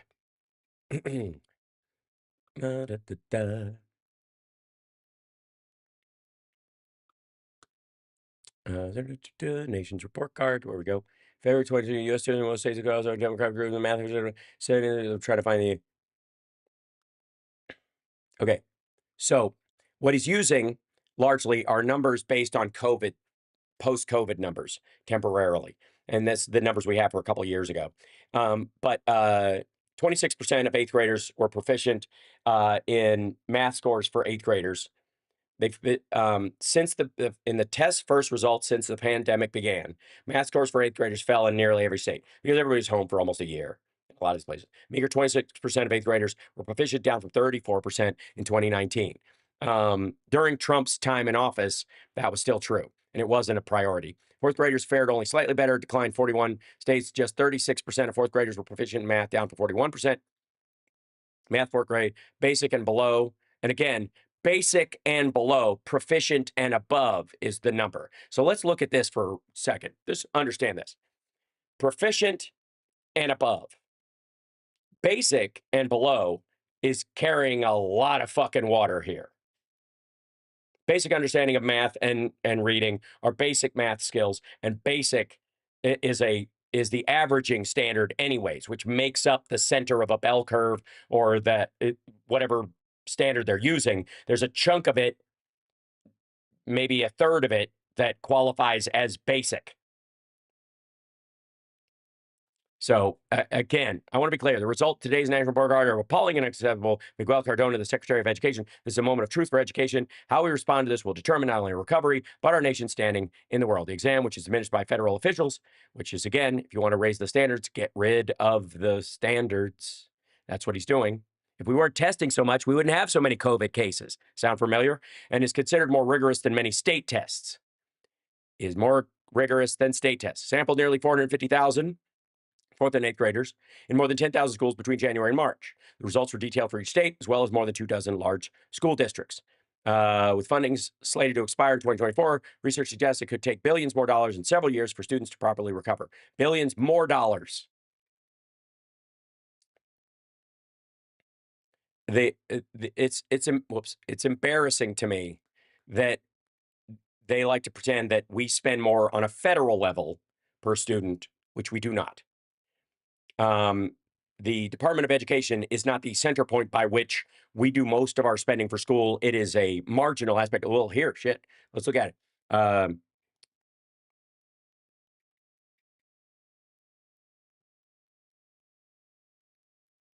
Department of Education budget it'll take its own sweet fucking time to calculate and wake up. Here we go. Let's see. I don't want the top stories. I want the actual budget. You weirdo. How much the budget of the Department of Education? Yeah, there we go. Department of Education is, we click on it and we hit here. Come on now. Open up. Physically, oh well, here, let's just go to this page. Silliness. It's dragging. Oh, that's the actual budget. You silly goose. How much is the Department of Education? Okay, that's 1 point. Okay, 200. Here it is. 268 billion fiscal year 2024. Agency budget account for 4% of overall spending. This is why he's cutting it, because he wants to get his tax cut passed. Let's see, a budget less than 20% goes to education. Okay, this is the okay. Why is this taking so long? Because we have stupid people running our stuff. That's why. So the idea behind this is that they push this idea that we spend $280 billion a year on education. And here it is. Harriet Hagman from Wyoming says we spent less than 25% goes to educating our students. Education department is roughly a $200 billion budget for 2024. About 71% of the budget went to grants and loans for students pursuing higher education. So the largest part of the budget is not even for public schools. Well beyond the point, 71% of the budget is for education beyond high school and the like. Okay? Another 25% of the department spending went to states, localities, and tribes for K-12 schools, especially for low-income school districts and for educating students with disabilities. Much of this money went to classroom needs. So the Department of Education, these are the two main outlays. What the dismantling of the Department of Education, besides getting rid of funding for underprivileged students and disabled kids and special needs kids, is loans and loan guarantees to help people get into college. And that's why they don't want it. Federal Department of Education spends this is Hagman, has a budget about $280 billion. Less than 25% goes to educating our students. So where does the other $220 billion go? It goes to bureaucracy. It goes to consultant, and the consultant that donates the money back to the other is bullshit. Congress established the Education Department in 1979 until recent cuts by the Trump administration employed 4,133 people. Cuts initiated by Trump this month aim to reduce the workforce to 2,183. Department does not government curriculum rules. That's up to states and localities, but it does shuffle a lot of money out the door. Department's 2024 budget listed roughly $200 billion in outlays. Of that, $80 billion consisted of money that Congress appropriates annually. The rest has been considered mandatory spending, meaning it allocated based on congressionally approved formulas. Not clear where Hagman's 280 comes from. So their regular budget is $80 billion. A lot of it's pays on loans and support for schools that had to be rebuilt and all kinds of shit like that, too. At least 71% of the department spending goes to students directly as grants and loans for higher education. These include Pell Grants, which are for lower income students and don't have to be paid back, and for student loans, which have to be repaid. That's why they want to get rid of it. That's why they want to get rid of it. It is giving poor kids a chance to get into schools and compete with rich kids. And the Don Juniors of the world can't take the competition. 40% of fourth graders lack even basic reading skills, can't read. No, That's not how it works. In our public elementary and middle school. Oh, but listen to how he says this. He says the proficiency is 70% failed proficiency. But listen. Or in math, 70%. 40% of fourth graders lack even basic reading skills. Can't read. Okay, so notice how that number I showed you was basic and below. Okay, basic is your average state. The proficiency, blue states. The below, Louisiana, Mississippi, Tennessee, states like that. Students in our public elementary and middle schools score worse in reading today than when the department opened by. Yeah, before the department opened, they didn't have a federal standard. A lot. No, they didn't. They weren't checking. We had a lot fewer COVID cases when we weren't testing all these fucking people. Baltimore, 40% of the high schools have 0 students who can do basic mathematics. Not even the very simplest of mathematics. I said, give me your definition of basic. And they're talking about like adding a few numbers together. No. No. That's not what they're talking about. Despite these breathtaking failures, the department's discretionary budget has exploded by 600% in a very short period of time, and it employs bureaucrats in buildings all over Washington, D.C. And as a former real estate person, I will tell you, I ride through the streets of Washington, and it says Department of Education, Department of Education. I said, how do you fill those buildings? It's crazy what's happened over the years. I don't know. We have 340 million people in our fucking country in 50 states. And they all have urban, well-to-do districts all the way down to rural broke districts, and their needs are different in every situation. Some of them need the newest and finest computers to have an edge as they continue to grow. Others just need a fucking roof that doesn't leak. That's how.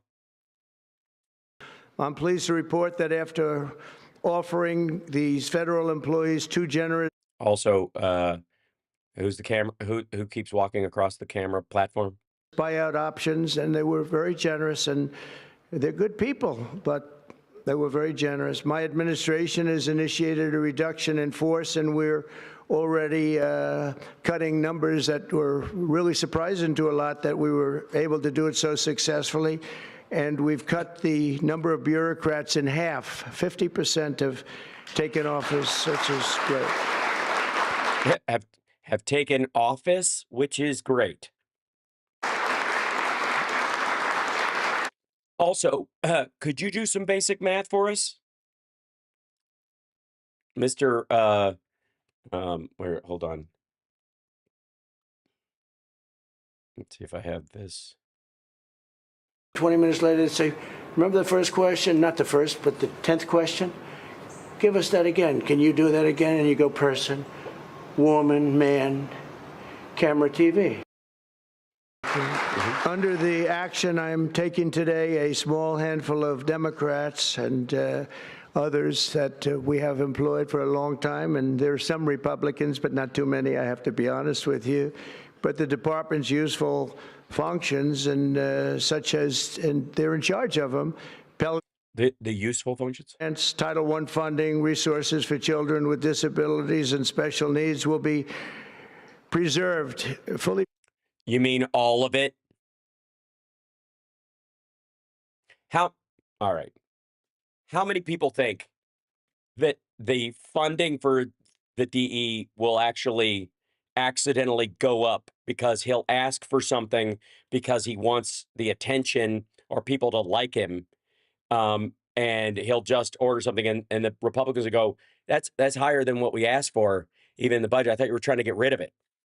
Jesus. Reserved. They're all going to be. So if you look at the Pell Grants, supposed to be a very good program, Title I funding and resources for children with special disabilities and special needs. Again, almost the entirety of the function of the Department of Education. Going to be preserved in full. And Jesus Christ. redistributed to various other agencies and departments that will take very good care of them, and that's very important to Linda, I know. And all right, so they're not going to change anything about the Department of Education, except they're going to take the name off. So again, this is the same kind of like money shuffle he does with his buildings. This is like USAID. Did they shut down USAID? No, they can't. What do? They moved 80% of it under the State Department. Are they going to kill the stuff that's under the State Department? No. Is 90% of ultimately what it was doing still working? Yes, but he can lie to his constituents and say he got rid of it. But then here's the thing. Where's the budget savings? They're still going to claim them. The Doge site still lists all this shit, even though the State Department is now spending it. The money's just going through the State Department for all the USAID stuff. But he's just pretending they cut it. Very important to all of us. But beyond these core necessities, my administration will take all. What core necessity? What else is there? Full steps to shut down the department. We're going to shut it down and shut it down as quickly as possible. It's doing us no good. We want to return our students to the states where. Yes, instead of sitting here in the White House with you, pretending to do homework. Just some of the governors here are so happy about this. They want it. Yes, apparently their students were taken from their states in the middle of the night on the magic bus. And I think Lily Tomlin was driving. To come back to them, to come back to the states, and they're going to do a phenomenal job. You know, if you. Sorry, what's stopping them now? Look, Denmark, Norway, Sweden. Countries with fewer people than the state of New York or California. I have to tell you, I give them a lot of credit. China's top 10. And so we can't now say. That's because they don't bother to educate a third of their populace at all. Bigness is making it impossible to educate because China is very big. But you have countries that do a very good job in education. And I really believe, like some of the governors here today, from states that run very, very well, including a big state like Texas, but states that run very well are going to have education that will be as good as Norway, Denmark, Sweden, and those top, Finland, those top countries that do so well with education. I think they'll do every bit. Sorry, what's missing now? What is Texas not doing? What is it? You think it's because they have to have black teachers or something? What are we doing different in those what are Texas schools doing different as far as like curriculum than Norway, for example? Because I'll tell you one thing, one of the biggest things they teach in those schools is other languages. One of the reasons why their kids are so fucking smart is because they have to learn multiple languages. Because in Scandinavia, people speak 3-4 languages. How about that? You're gonna make mandatory foreign language study of more than 2 languages? Because that'll do it. That'll help immensely. You think Texans are gonna go for that? Why is my fucking kid learning fucking Norwegian and French? Well, and what do you think about that, Governor? Do you agree? Huh? I think so. Ron? Hey, you think I'm gonna do that thing? I think so. Florida, Iowa. I can't remember your names, but I can say the states. That's right. I really believe that. They'll be as good as any of them. And why? Why? All you're taking it away is the standard. Why aren't they already? You'll have some laggards, and we'll work with them.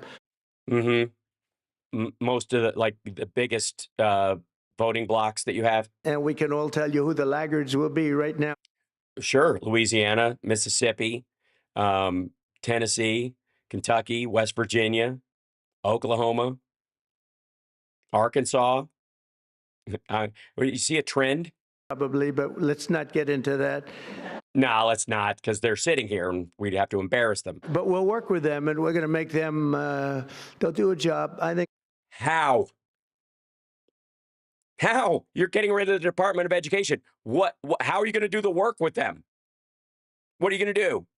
Yeah, fucking, I don't know, grants? Block grants for the states?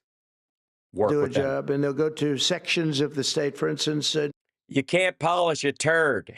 York, you'll have a Manhattan, and you'll have a Suffolk County, and you'll have a Nassau County, and you'll have Westchester County. You'll do 4 or 5 or 6 of them. You have upstate New York, and those counties, I think, are going to do very well. And I think they already do very well, dummy. Ultimately, Manhattan should do very well, but Manhattan's test scores are pretty rocking, dummy. Why are you not bringing up the Florida Panhandle, I guess, is the question. Break it down into sections, and I think it'll be really, really good. Why wouldn't you just redirect the Department of Education to go like county by county and make sure, oh shit, it's already doing that. Jesus Christ, the man is making the argument for why you need a bigger Department of Education. And they're going to be probably the tougher ones, but I think they have a chance to do really well. But we're going to be returning education very simply back to the states where it belongs. And this is a very popular thing to do, but much more importantly, it's a common sense thing to do, and it's going to work. Absolutely, it's going to work. And I can. Yeah, just like your healthcare plan. Dude, it's going to work. It's going to work, okay? I don't know how or why. Hold on. There we go. Click this.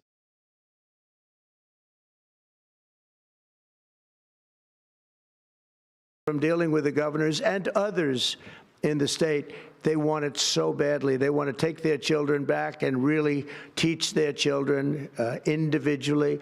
Probably the cost will be half.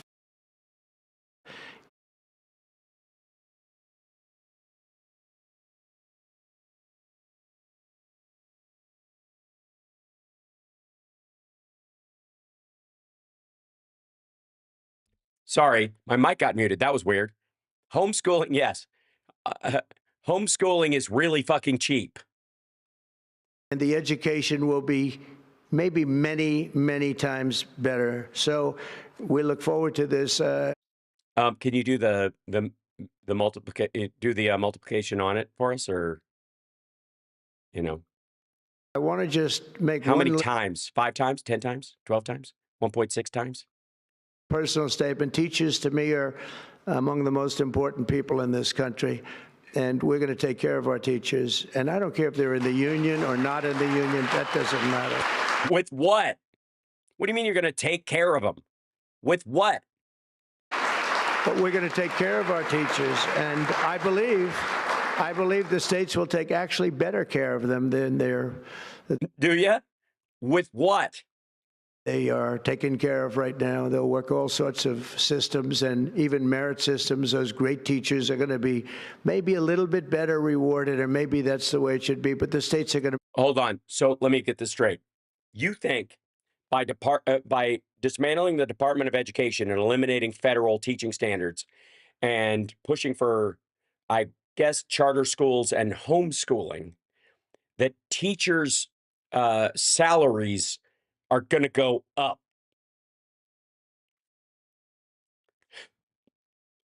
Fabulous. Well, shit. I mean, right up there with the healthcare plan and the Ukraine-Russia peace deal.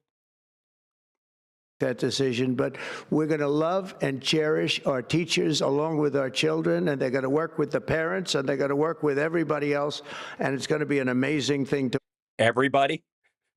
And it's really going to be something special. And Linda, you're presiding over something that's so important, and you're going to do a fantastic job, just like you have your doing a fantastic job eliminating your job.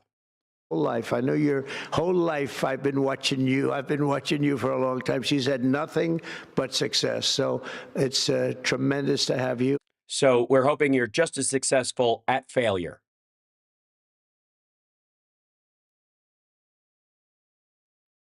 Hopefully you won't be there too long, but we're going to find something else for you, Linda, okay? So this will conclude what we are talking about with respect. It says conclude on the paper. Our most cherished group of people, and that's our children. We want to have our children well educated.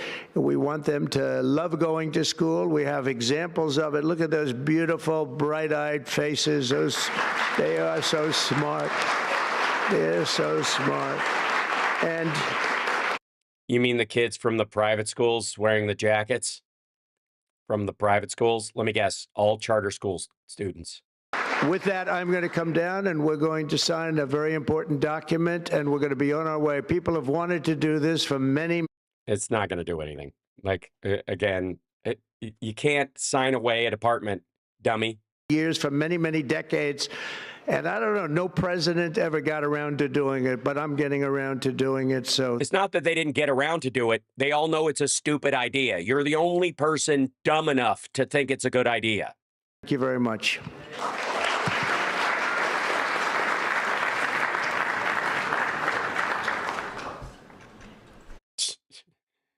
Hold on. I need a. What do I need? I need a patch list. Let's look for alchemy, instruments, pianos, electric pianos, topics. Get that out of there. I'm trying to find something. Hold on. Sorry, I moved my keyboard so that I could do silly things, and I've still got to figure out. Like, I just need to find out how to. Let's see, add a patch list. Let me see if I can do this. Okay, excellent. And where would that be? Okay. Oh, all right. I'll get it together. I just added that along with the spaceship today. Here we go. Hold it back up. I mean, I think ultimately we don't even need that. We need this. This is the real follow through on this. Hold on. Good looking people here.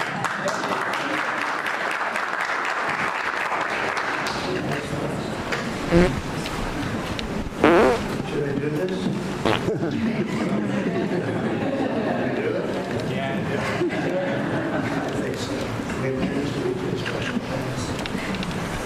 And maybe you should explain to them what you're actually doing.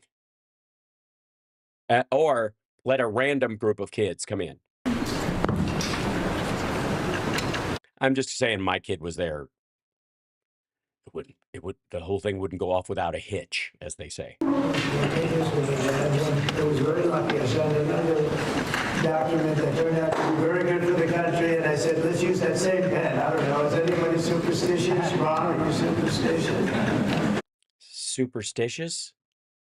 Superstitious wouldn't be that you believe it'll help. It's more that you believe if you don't do it, it'll hurt. Kind of like lucky socks or some shit like that. Use that same pen. And by the way, he doesn't even know what the fuck. What does that mean? I signed a very important document that was awesome. Which one, stupid?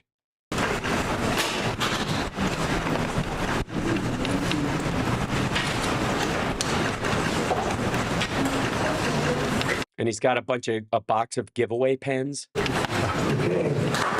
I made a poo-poo.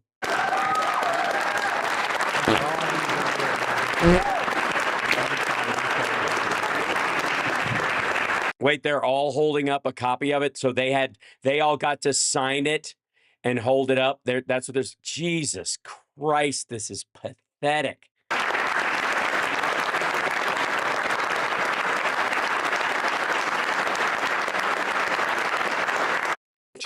Yes, no matter whether he signed it or the kid did, it has the same impact on what the existence of the Department of Education.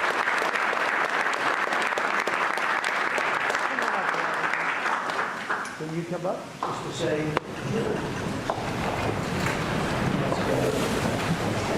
Oh, Linda McMahon, come on up and tell us how you're going to make America stupid again. Big factor here. Good luck.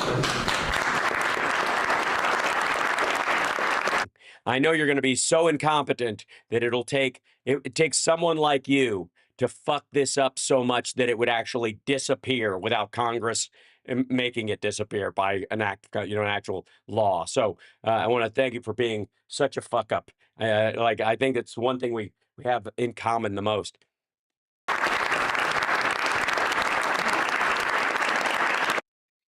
Again, all for show and stupid. By the way, I want to thank you guys for being here. I would normally, as you know, go not be afraid of going long as it were. I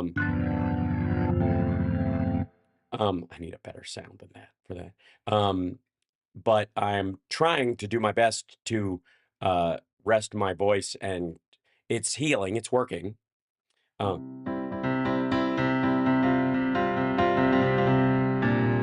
It's sounding like a REO Speedwagon there for a second. All right. Anyways,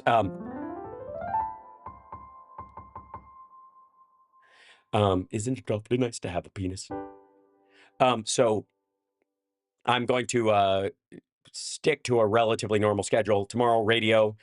Please be there for the Hal Sparks radio program, Megaworldwide, where our friend Johnny Million will join us. And Philip Ittner cannot be with us because he's got other plans and he's in a war zone. So perhaps, perhaps, we could maybe have a visit in the second hour from some of our friends. Perhaps Andrea, maybe we can reach out to Boston Brian, maybe, if he's available. I know he has to work sometimes. He's a busy dude.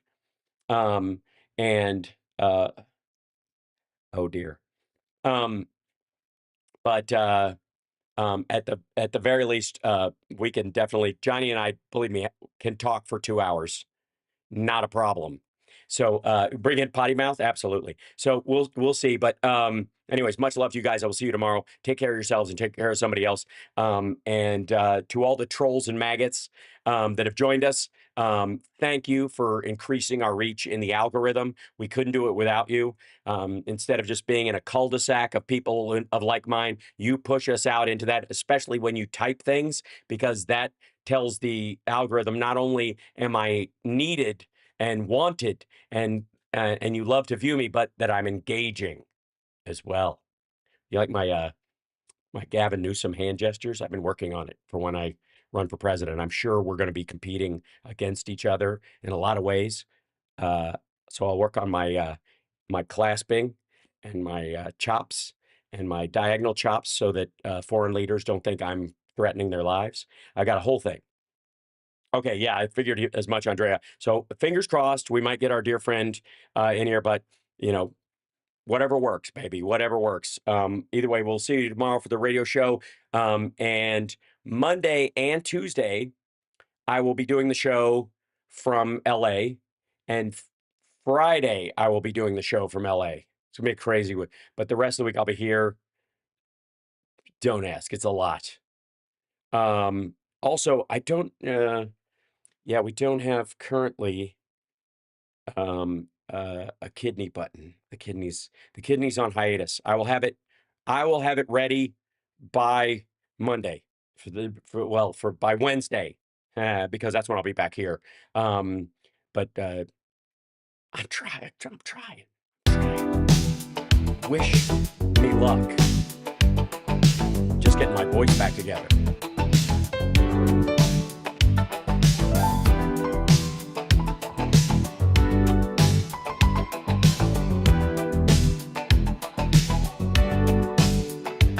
By the way, super chats always appreciated. All this stuff I didn't ask and I haven't been asking.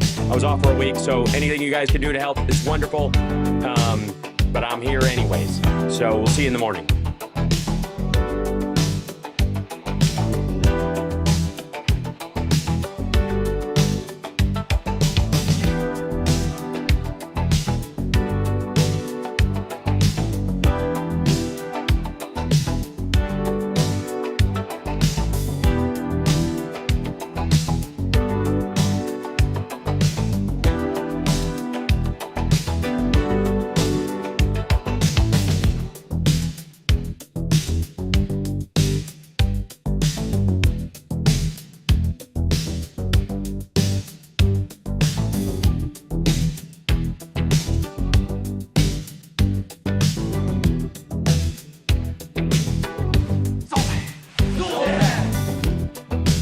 Anybody could forget so much so fast without a severe blow to the head.